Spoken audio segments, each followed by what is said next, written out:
ಬಹಳ ದೊಡ್ಡ ಕೊಡುಗೆ ಎಸ್ ಎಂ ಕೃಷ್ಣ ಅವ್ರದ್ದು ಇದೆ ಅನ್ನೋದು ನಿರ್ವಿವಾದವಾಗಿರ್ತಕ್ಕಂಥ ಸಂಗತಿ. ಅವರು ಬೆಂಗಳೂರಿನ ಸಿಂಗಾಪುರ್ ಮಾದರಿಯಲ್ಲಿ ಕಟ್ಟಬೇಕು ಅಂತ ಅಂತಿದ್ದಾಗ ಬಹಳ ಜನ ಲೇವಡಿ ಮಾಡ್ತಾಯಿದ್ರು. ಆದರೆ ಅವರೊಳಗೆ ಕನಸುಗಳಿತ್ತು. ಅವರ ಮುಖ್ಯಮಂತ್ರಿಯಾದ ಆಡಳಿತದ ಅವಧಿ ಅತ್ಯಂತ ಕಷ್ಟಕರವಾದಂಥ ದಿನಗಳು. ಒಂದು ಕಡೆ ಡಾಕ್ಟರ್ ರಾಜ್ಕುಮಾರ್ ಅವರ ಅಪಹರಣ, ಇಡೀ ರಾಜ್ಯ ದುಃಖದ ಮಡುವಿನಲ್ಲಿದ್ದಾಗ, ಸಂಕಷ್ಟದಲ್ಲಿದ್ದಾಗ ಡಾಕ್ಟರ್ ರಾಜ್ಕುಮಾರ್ ಅವ್ರನ್ನ ಜೀವಂತವಾಗಿ ಕರೆತರ್ತಕ್ಕಂಥದ್ದು ಒಂದು ಸವಾಲಿನ ಸಂಗತಿಯಾಗಿತ್ತು. ಬಹಳ ಜನರಿಗೆ ರಾಜ್ಕುಮಾರ್ ಅವರು ವೀರಪ್ಪನವರ ಕಪಿಮುಷ್ಟಿಯಿಂದ ಜೀವಂತವಾಗಿ ಬರ್ತಾರೋ ಇಲ್ವೋ ಅನ್ನುವಂಥ ಅನುಮಾನ ಕಾಡ್ತಾ ಇದ್ದ ಸಂದರ್ಭದ ದುರುಪಯೋಗವನ್ನು ಪಡಿಸ್ಕೊಳ್ಳಿಕ್ಕೆ ಅರಾಜಕ ಶಕ್ತಿಗಳು ಹಾತೊರಿತಾ ಇದ್ದಂಥ ಕಾಲದಲ್ಲಿ ಎಸ್ ಎಂ ಕೃಷ್ಣ ಅವರು ಅದನ್ನು ಅತ್ಯಂತ ಶಾಂತ ರೀತಿಯಿಂದ ಯಶಸ್ವಿಯಾಗಿ ನಿರ್ವಹಿಸಿ ಡಾಕ್ಟರ್ ರಾಜ್ಕುಮಾರ್ ಅವ್ರನ್ನ ಮತ್ತೆ ವಾಪಸ್ ಕರ್ಕೊಂಡು ಬಂದರು. ಅಕಸ್ಮಾತ್ ಎಲ್ಲರೂ ಅದು ಸಾಧ್ಯ ಆಗದೇ ಇದ್ದಿದ್ದರೆ ನಾವು ಆಗ್ತಾಯಿದ್ದ ಅನಾಹುತವನ್ನು ಊಹಿಸ್ಲಿಕ್ಕೂ ಅಸಾಧ್ಯ. ಆ ರೀತಿ ಒಂದು ಜಾಣ್ಮೆಯ ಪ್ರದರ್ಶನವನ್ನು ಮಾಡಿದ್ರು. ಬರಗಾಲದ ನಡುವೆ, ಸಂಕಷ್ಟಗಳ ನಡುವೆ ರಾಜ್ಯವನ್ನು ನಿರ್ವಹಿಸಿದರು. ಅವ್ರ ಪ್ರತಿಯೊಂದು ಮಾತು ಕೂಡ ತೂಕದ ಮಾತು. ನಾವೆಲ್ಲ ಸಾರ್ವಜನಿಕ ಜೀವನದಲ್ಲಿರೋರು ಕಲಿಬೇಕಾಗಿರ್ತಕ್ಕಂಥ ಸಂಗತಿ. ಮಾತಾಡಿದ್ರೆ ಹೋಯಿತು, ಮುತ್ತು ಒಡೆದ್ರು ಹೋಯಿತು ಅಂತ ಗಾದೆ ಮಾತು. ಆದರೆ ಆಡಿದ ಮಾತು ಮೌಲ್ಯಯುತವಾಗಿರಬೇಕು, ಅದು ತೂಕ ಕಳ್ಕೊಳ್ಬಾರ್ದು ಅನ್ನೋದು ಎಸ್ ಎಂ ಕೃಷ್ಣ ಅವರ ಸಾರ್ವಜನಿಕ ಬದುಕಿನಲ್ಲಿ ಅವರು ಆಡ್ತಿದ್ದ ಪ್ರತಿಯೊಂದು ಮಾತು ಕೂಡ ಅರ್ಥಗರ್ಭಿತವಾಗಿರ್ತಿತ್ತು, ಸಮಯೋಚಿತವಾಗಿರ್ತಿತ್ತು, ತೂಕದ ಮಾತಾಗಿರ್ತಿತ್ತು. ಯಾರನ್ನೂ ನೋಯಿಸುವ ರೀತಿಯಲ್ಲಿ ಅವರು ರಾಜಕಾರಣವನ್ನು ಮಾಡಲಿಲ್ಲ. ಅಂಥ ಒಂದು ಮುತ್ಸದ್ದಿ ರಾಜಕಾರಣಿಯನ್ನು ನಾವು ಕಳ್ಕೊಂಡಿದ್ದೀವಿ. ಅವರ ಬಹುಕಾಲದಿಂದ ಅವರ ಅನಾರೋಗ್ಯದಿಂದ ನರಳ್ತಾ ಇದ್ದರು. ನಾನು ಆಸ್ಪತ್ರೆಗೆ ಭೇಟಿ ಕೊಟ್ಟು ಬಂದಿದ್ದೆ. ಅನಾರೋಗ್ಯದ ಕಡೆಗಾಲದಲ್ಲಿ ಅತ್ಯಂತ ಲವಲವಿಕೆಯಿಂದ ಒಂದು ಖಾಸಗಿ ಭೇಟಿ ಆಗಬೇಕು ಅಂದರೂ ಮನೆಯಲ್ಲಿ ಹೀ ಈಸ್ ವೆರಿ ಸ್ಮಾರ್ಟ್. ಅಂದರೆ ಡ್ರೆಸ್ ಕೋಡಿಂದ ಹಿಡಿದು ಪ್ರತಿಯೊಂದು ಕೂಡ ಸಿಸ್ಟಮೆಟಿಕ್ ಆಗಿದ್ದಂಥವರು. ಕಡೆ ದಿನಗಳಲ್ಲಿ ತುಂಬ ನೋವನ್ನು ಅನುಭವಿಸಬೇಕಾಯಿತು, ಆಸ್ಪತ್ರೆಗಳಲ್ಲೇ ಕಳಿಬೇಕಾಯಿತು. ಅವರು ಇವತ್ತು ನಮ್ಮನ್ನು ಅಗಲಿದ್ದಾರೆ. ಅವರ ಅಗಲಿಕೆಯ ದುಃಖ ಬರೀ ಅವ್ರ ಕುಟುಂಬಕ್ಕೆ ಮಾತ್ರ ಅಲ್ಲ, ನಾಡಿನ ಜನರಿಗೂ ಕೂಡ ಆಗಿದೆ. ಅವರ ದುಃಖವನ್ನು ಭರಿಸ್ತಕ್ಕಂಥ ಶಕ್ತಿಯನ್ನು ಭಗವಂತ ದಯಪಾಲಿಸಲಿ, ಅವರ ಆತ್ಮಕ್ಕೆ ಸದ್ಗತಿ ದೊರಕಲಿ ಅಂಥೇಳಿ ಪ್ರಾರ್ಥಿಸಿ ತುಂಬ ಹೃದಯದ ಶ್ರದ್ಧಾಂಜಲಿಯನ್ನು ಸಲ್ಲಿಸ್ತೀನಿ. ಹೇಳಲಿಕ್ಕೆ ಹೋದರೆ ಬಹಳ ಮಾತುಗಳಿದ್ದಾವೆ ಅವ್ರ ಬಗ್ಗೆ. ಮಾತುಗಳಿಂದ ಅವ್ರನ್ನ ಪೂರ್ಣ ಪ್ರಮಾಣದಲ್ಲಿ ಅವರ ಜೀವನವನ್ನು ಕಟ್ಕೊಳ್ಳೋಕ್ಕೆ ಸಾಧ್ಯ ಇಲ್ಲ. ಈಗ ಬರ್ತಾ ಇರುವಂಥ ಒಂದು ದೃಶ್ಯ ನೀವು ನೋಡ್ತಾ ಇದ್ದೀರಿ, ಎಸ್ ಎಂ ಕೃಷ್ಣ ಅವರ ಪಾರ್ಥಿವ ಶರೀರದ ದೃಶ್ಯ. ಸಾಧ್ಯವಾದರೆ ಅದನ್ನು ಫುಲ್ ಫ್ರೇಮ್ ತಗೊಳ್ಳಿ.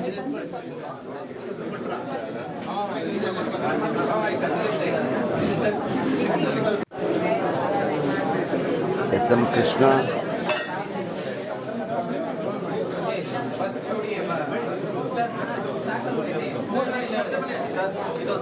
ಓಕೆ. ನನ್ನ ಜೊತೆ ಈಗ ಮೋಟಮ್ಮ ಅವರಿದ್ದಾರೆ. ಮೋಟಮ್ಮ ಅವರು ಭಾಳ ದೊಡ್ಡ ಮಟ್ಟದಲ್ಲಿ ಪ್ರವರ್ಧಮಾನಕ್ಕೆ ಬಂದಿದ್ದು ಅವರ ಒಂದು ಶಕ್ತಿ. ಅಂದರೆ ಮೋಟಮ್ಮ ಅವ್ರಿಗೂ, ಅಂದರೆ ಮೋಟಮ್ಮ ಒಂದು ಶಾಸಕಿ ಹಿಂಗಿದ್ದ ಸಂದರ್ಭದಲ್ಲಿ ಮಹಿಳಾ ಮತ್ತು ಮಕ್ಕಳ ಕಲ್ಯಾಣ ಇಲಾಖೆ ಸಚಿವೆ ಆಗ್ತಾರೆ ಮೋಟಮ್ಮ ಅವರು. ಈ ಏನು ಮಹಿಳಾ ಸಂಘ ಶುರುವಾಗದೆ ಇವರ ಕಾಲಾವಧಿಯಲ್ಲಿ. ಹೌದು. ಮೋಟಮ್ಮ ಅವರೇ, ಎಸ್ ಎಂ ಕೃಷ್ಣ ಅವರು ವಿಧಿವಶರಾಗಿದ್ದಾರೆ. ಅವರ ಕ್ಯಾಬಿನೆಟ್ನಲ್ಲಿ ಮಹಿಳಾ ಮತ್ತು ಮಕ್ಕಳ ಕಲ್ಯಾಣ ಖಾತೆಯಲ್ಲೇ ಒಂದು ಕ್ರಾಂತಿ ಮಾಡುವಂಥ ಅವಕಾಶ ಕೂಡ ನಿಮ್ಗೆ ಸಿಕ್ತು. ಆಮೇಲೆ ಅದಕ್ಕೆ ಭರಪೂರ್ವವಾಗಿ ನಿಮಗೆ ಫ್ರೀ ಹ್ಯಾಂಡನ್ನು ಕೂಡ ಕೊಟ್ಟಿದ್ರು. ಯಾವ ರೀತಿ ನೆನೆಸ್ಕೋತೀರಿ ಎಸ್ ಎಂ ಕೃಷ್ಣ ಅವ್ರನ್ನ? ನಿಜವಾಗ್ಲೂ ನನಗೆ ಇವತ್ತು ತುಂಬಾ ದುಃಖ ಆಗ್ತಾ ಇದೆ. ನನಗೆ ಅವರು ಕೊಟ್ಟಂತ ಪ್ರೋತ್ಸಾಹ, ಅವ್ರು ಕೊಟ್ಟಂತ ಇದೆಯಲ್ಲ ಬೆಂಬಲ ಮತ್ತೆ ಅವ್ರ ಆಶೀರ್ವಾದ ನನ್ನ ಜೀವನದಲ್ಲಿ ನಾನು ಮರೆಯಕ್ಕೆ ಸಾಧ್ಯನೇ ಇಲ್ಲ. ಅವರು ಧ್ವನಿ ಇಲ್ಲದವ್ರಿಗೆ ಧ್ವನಿ ಕೊಟ್ಟವರು ಅಂತಾನೂ ಹೇಳ್ಬೋದು, ಅದು ನಿಜವಾದ ಅರ್ಥದಲ್ಲಿ. ಧ್ವನಿ ಇಲ್ಲದವರಿಗೆ ಧ್ವನಿ ಸಿಕ್ತು ಅಂತ ಹೇಳ್ತಾರಲ್ಲ, ಹಾಗೆ ಅವರು ಸ್ಪೀಕರ್ ಆಗಿದ್ದಾಗೂ ಕೂಡ ನನಗೆ ತುಂಬಾ ಅವಕಾಶಗಳನ್ನು ಕೊಟ್ಟು, ಯಾವುದೇ ಮಹಿಳಾ ಇಶ್ಯೂ ಬರ್ಲಿ, ದಲಿತರ ದೌರ್ಜನ್ಯ ಬರ್ಲಿ, ಎಲ್ಲದ್ರ ಬಗ್ಗೆನೂ ಅವ್ರು, ನಾನು ವಾಲಂಟಿಯರ್ ಆಗಿ ರೆಡಿ ಇಲ್ದಿದ್ರು ಅವರು ಮೋಟಮೋರೆ ಮಾತಾಡಿ ಅಂತ ಹೇಳಿ ನನಗೆ ಅವಕಾಶ ಕೊಡ್ತಿದ್ರು. ಅದನ್ನ ನಾನು ಧೈರ್ಯವಾಗಿ ಆ ಒಂದ್ ರೀತಿ ಮಾತಾಡಕ್ಕೆ ಅವ್ರು ನನಗೆ ಕಲಿಸ್ಕೊಟ್ರು ಮತ್ತೆ ಧ್ವನಿ ಕೊಟ್ರು ಅಂತ ಹೇಳಿದ್ರೆ ತಪ್ಪಾಗ್ಲಾರ್ದು. ನಂತರ ಅವರು 99ರಲ್ಲಿ ಮುಖ್ಯಮಂತ್ರಿ ಆದಾಗ ನಾನು ಹೋಗಿ ಅವ್ರನ್ನ ನನ್ಗೆ ಮಂತ್ರಿ ಸ್ಥಾನ ಕೊಡಿ ಅಂತ ಕೇಳಲಿಲ್ಲ.